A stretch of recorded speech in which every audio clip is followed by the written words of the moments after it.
Je suis en train de dire à la police que mon téléphone il est éteint. Ma mère elle m'appelle en même temps. Story time. Je vous explique, j'habite dans les alentours de Marseille et moi j'étais au lycée à Marseille. C'était seulement la première année, mais vous connaissez l'hiver. Déjà, c'est dur de se lever pour aller à l'école. Et en plus, je devais faire des grands trajets. Ah non, pardon. Ça veut dire que ma meilleure technique, c'était d'esquiver l'école. Ah ouais, clairement, c'était d'esquiver l'école. Donc, je fais quoi un jour? Je décide que j'avais pas envie d'aller à l'école. Je prends le téléphone à ma mère, la veille. Je bloque le numéro du lycée sur son téléphone. Le lendemain, elle me dit oui et tout, t'as pas école, tout ça. Je lui dis non et tout, j'ai pas école, la vérité. Mes profs, ils sont pas là. Je retourne dormir, je dors jusqu'à peu près midi. À midi, mes copines, elles m'appellent, oui, viens et tout, rejoins-nous, on va à Conchi, pas on va à Conchi. Je dis, ok, pas de soucis. Donc, on va à Conchi, tout ça. Et en fait, arrivé à un moment donné, ma copine, elle dit, viens, on va au lycée Nord et tout, on va chercher une de notre autre copine. Je dis, ok et tout, y a pas de souci. On arrive au lycée Nord, il y a des contrôleurs. Faut savoir que j'habite la ville d'à côté. Et surtout que c'était le trajet scolaire. Donc, normalement, j'ai ma carte de bus. Les gars, je sais pas, elle était où. Les gars, je la cherchais de partout, je la trouvais pas. Et le contrôleur, il me regardait comme ça. Il me dit, écoute, tu trouves pas ta carte de bus? Vas-y, descends du bus. Je le regarde comme ça, j'ai dit, il me dit, descends. Je descends du bus. Il y avait la police. La police, elle dit quoi? Ok, t'as pas tes papiers, pas de souci. Dans ton téléphone, tape tel numéro, en gros.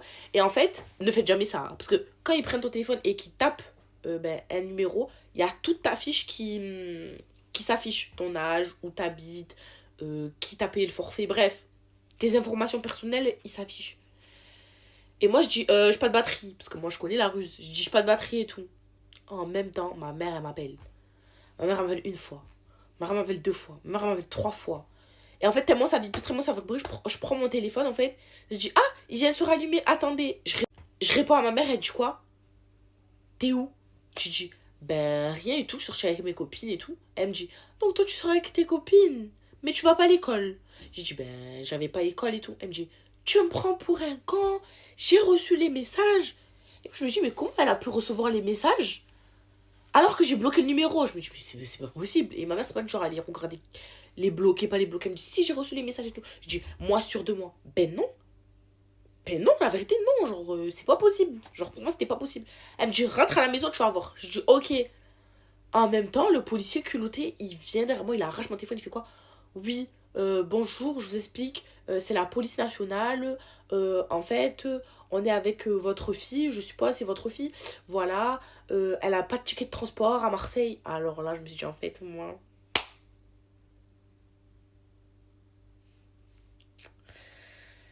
je sais pas mentir. En fait, je sais pas mentir, ça sert à rien que je monte. Bref, ma mère et tout, elle donne mes vraies informations personnelles, tout ça. De toute façon, c'est elle a payé l'amende, hein. Moi, j'étais mineure, hein. Je donne mes vraies informations, tout ça et tout. Et en fait, je me dis, mais comment je vais rentrer chez moi? J'ai pas de carte. Sauf qu'il faut prendre le car. Le car, tu peux pas le frauder. Du coup, bref, j'appelle mon frère, il vient me chercher et tout. Je rentre chez moi. Ma mère, elle me met une gifle déjà, juste pour le fait que j'ai pas payé le bus. Je lui dis, mais j'ai une carte, je l'ai juste perdue. Elle me met quand même une gifle. Je dis, et t'as séché l'école? Pas t'as séché l'école, t'as pas honte? Elle me parle en comorien. Hein. Elle m'enchaînait en comorien, les gars. Carrément, c'est mieux, je me tais. Et de là, je dis, non, je suis allée à l'école. Elle me montre le message, elle me dit, et ça, c'est comment? Et moi, choquée, elle a vraiment reçu mon message d'absence. Je regarde les messages et en fait, mon lycée, en fait, c'était pas un numéro classique, c'est une adresse IP. Ça veut dire que je peux bloquer le numéro jusqu'à après-demain. Elle va quand même recevoir le fait que je n'étais pas allée à l'école. Genre, en gros, genre, j'aurais pu le bloquer jusqu'à demain. Elle a quand même pu voir que je suis pas allée à l'école. Non, j'étais abasourdie. Je jure que j'étais abasourdie. Du coup, les gars, ne séchez pas les cours. À part si vous êtes sûr que votre lycée n'a pas d'adresse IP et que vous pouvez bloquer le numéro seulement. Je me suis déjà fait péter une deuxième fois d'ailleurs. Mais ça, c'est pour une prochaine story time.